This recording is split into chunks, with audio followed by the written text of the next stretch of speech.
Very good morning, students. Welcome to e-learning classes of accountancy. Welcome back, beta, after T2 exam. This is your first lecture of T3 exam, and I hope you have given your exam well.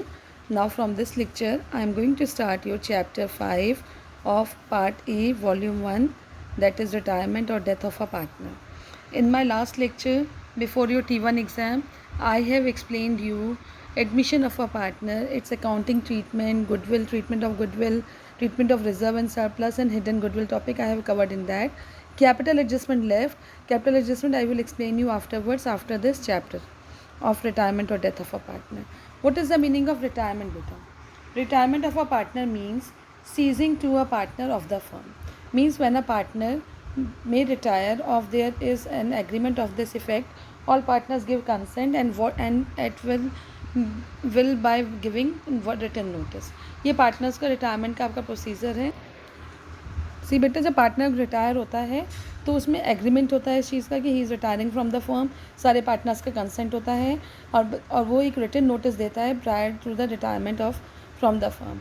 तो so that other partners can adjust his goodwill and other things in the business. Now see introduction. Like admission and changes in profit sharing ratio, in case of retirement or death also the existing partnership deed comes to end and the new one come into exist among the remaining partners. ठीक है. जैसे आपका इसमें होता है change admission और change in profit sharing ratio में, जब भी कोई भी पार्टनर रिटायर होता है तो न्यू पार्टनर जो ओल्ड पार्टनरशिप होती है वो एंड हो जाती है और न्यू पार्टनरशिप स्टार्ट हो जाती है among the remaining partners of the firm. There is not much difference in the accounting treatment at the time of retirement और at the event of death. Death और retirement का जो accounting treatment है वो लगभग सेम है बेटा, उसमें बहुत ज़्यादा डिफरेंस नहीं है. See amount due to retiring deceased partners to be credited to his capital account. क्या क्या अमाउंट ड्यू है जब हम रिटायर करते हैं किसी पार्टनर को, तो उसके अकाउंट में क्या क्या अमाउंट क्रेडिट होती है in the partners capital account. Number 1, credit balance of his capital, उसकी कैपिटल का credit balance of his current account if any, share of goodwill by gaining partners, share of reserve of undistributed profit, his share in the profit on revolution of assets and liabilities, share in profit up to the date of retirement और death by profit and loss suspense account, and interest on capital if involve. और salary अगर है तो if any तो salary will be given to the partners. क्या items deduct होते हैं from the capital account? Debit balance of his current account, share of existing goodwill to be written off, share of accumulated loss, drawing and interest on drawing, share of loss on account of revolution of assets and liabilities, and his share of business up to the date of retirement और death to the P&L suspense account.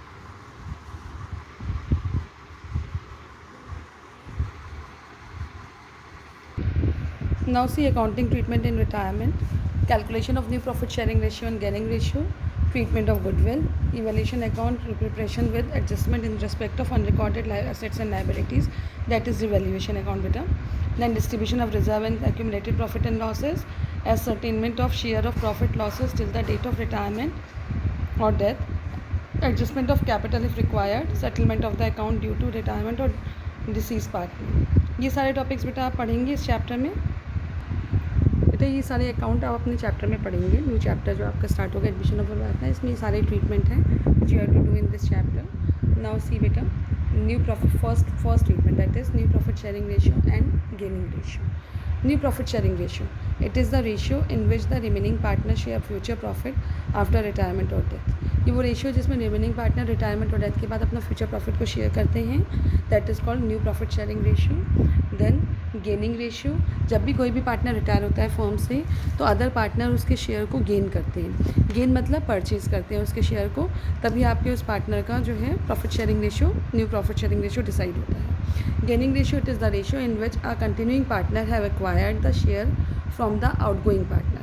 Outgoing partner का share जो continuing partner acquire कर रहा है, ये वो ratio gaining ratio कहलाता है. The formula of calculating gaining ratio is new ratio minus old ratio.